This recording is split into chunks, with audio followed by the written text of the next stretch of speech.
Welcome back, guys. Thanks for joining me for another beer review in the garden. Sun's out, as you can tell. Sun's all on my face here, but we're back with another one. Why not sit outside? It's gorgeous. So what are we looking at now? We are looking at one that I picked up from Lidl, and it actually says on the bottle crafted for Lidl. I'll tell you what it is first, and I'll have a nosy, see if it actually tells us who does it. But the one we are looking at is the Patriot APA American Pale Ale. It's a 330ml bottle, 5.5%, coming at somewhere. Do I need to move over? Oh God, no. I don't know what I'm going to do here. We'll have to go that way. You're just going to have a sunny spell. The sun's decided to really come out. Patriot IPA, American Pale Ale, like I said, brewed for Lidl. There is nothing on the back that it says who it's brewed by, where it's come from, or anything. Not sure how much it was, about £1.49, so hopefully you can see that. Apologies for that, I didn't know the sun was suddenly going to fucking burst out. Artwork, yeah, it's alright, I suppose it's alright. Been in the fridge since I got it, which I think was Saturday. So we're going to crack it open, see what we get, see if it's going to be any good. American Pale Ale, they do have a distinct sort of taste to them, which I think is basically from the American hops. That's what I'm guessing. So if I'm wrong, please correct me, but I'm thinking American Pale Ales because of the American hops. So beer in a glass, it's going in the All the Beer No Idea glass. It's sort of amber looking. You could almost say it looks, yeah, when you hold it up against the light, it's proper sort of amber looking. Gentle carbonation, you could say dishwash, but no, it is amber. We've got about a finger of compact sort of white head there. So without further ado, let's dive in with the nose, see if we get that American Pale Ale sort of aroma. It is there, but there's a bit of a rough old smell in the background, I think. It's very marmaladey, which I wouldn't necessarily say is American Pale Ale. Not from ones I've had. Very marmaladey. I'm trying to think what it reminds me of. But it is malty, marmaladey, slightly sweet on the nose. What I'll tell you what it reminds me of, actually, it reminds me more of a West Coast. That's what I was thinking. It's got that marmalady feel of a traditional West Coast. Anyway, that's enough sniffing. Dive in. Patriot American Pale Ale, 5.5%, Lidl, roughly about £1.49. Let's dive in. Cheers.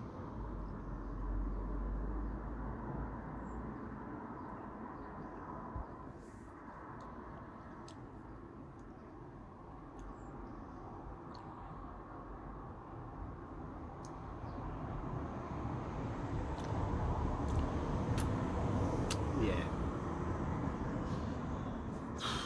From some of the American Pale Ales I've had, and probably ones that I've not been massively sort of kind to, God knows, surely we got to get a better view here. Should we try that? I don't know, is that any better? Do I go the other way? Let me just turn it the other way. No, because I can't bloody see a thing. I can't see a thing, this is awful. Apologies for this. Anyway, compared to the other American Pale Ales I've had, I mean, this is sort of, I'm going to say nothing like them. This feels more like a West Coast Pale Ale rather than an American Pale Ale. I suppose in a way, a West Coast is an American. West Coast Pale Ale would be sort of like an American style American Pale Ale, but it's not sort of what I was expecting.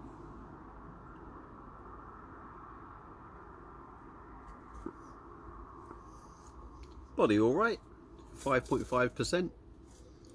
Carbonation is there. It's quite interesting actually,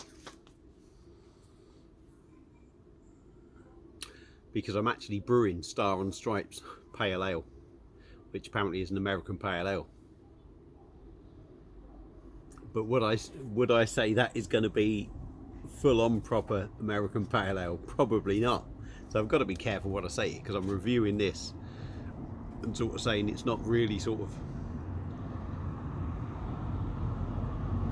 the sort of American Pale Ale I would expect.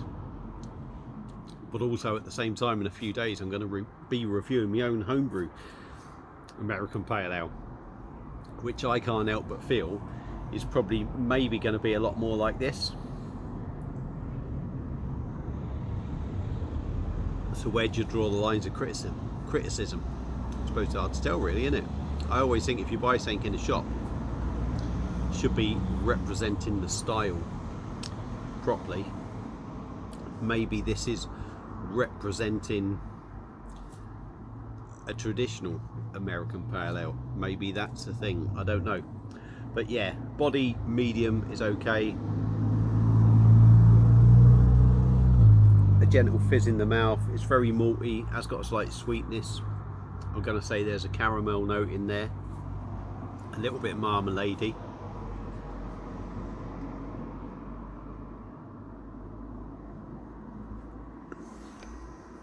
Not a bad mouthfeel, quite smooth, can't argue with that. But it does feel more sort of West Coast, like a West Coast Pale Ale if you like. On the taste, there's an orange citrus note for me.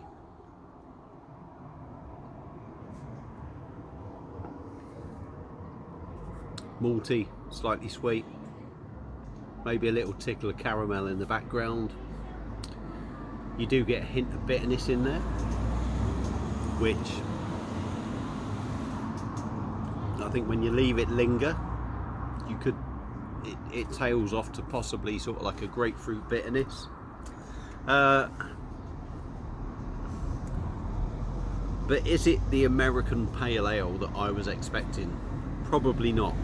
Probably not. £1.49. Is it any good? Well, it's drinkable, and this is where I know when I do the Stars and Stripes American Pale Ale, not that I'm going to be fucking saying that's fantastic and this, that and the other, but this is where the comparisons sort of come in. I always think if you're brewing something at home, even from the pinter and that, although they want to call it all craft beer and that, yeah, it's crafted because it's kind of small batch, they're not selling it to millions of people.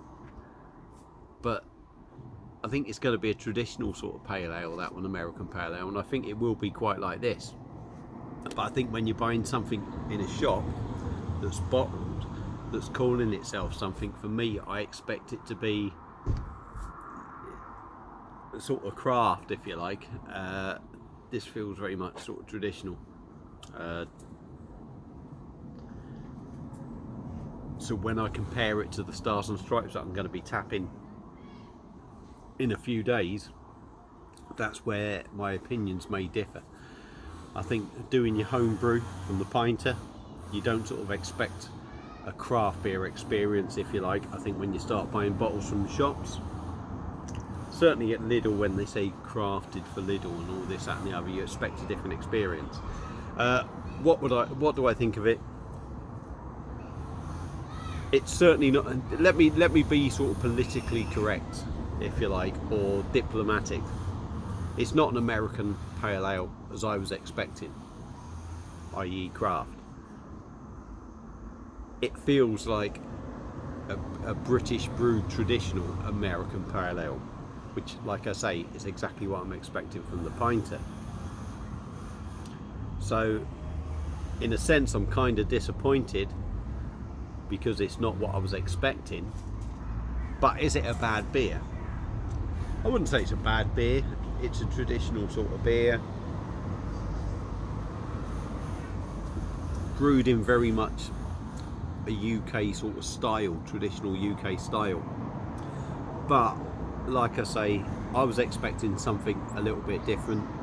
So in them terms, I am disappointed. It's 5.5%, it's 330ml. It's a nice enough drop without sort of wowing you. If it come in at £1.49, it's not exactly expensive. Would I recommend it? It wouldn't be an American Pale Ale I would rush out to go and buy. by no means, but it's a nice enough drink. Nothing particularly nasty in there, but nothing that really sets the world alight. It's not going to excite you to make. I don't think it's going to excite you to make you rush out and buy 20 bottles of it. But it's a nice enough drop. So there you go. There's my thoughts on that beer. I've waffled on for way too long. Hope you enjoyed the video. Apologies for the camera. If you can still see me, great. If you can still hear me, turn me down. If you've had it, let me know what you think. Feel free to comment, and I'll see you again soon on another one. Cheers.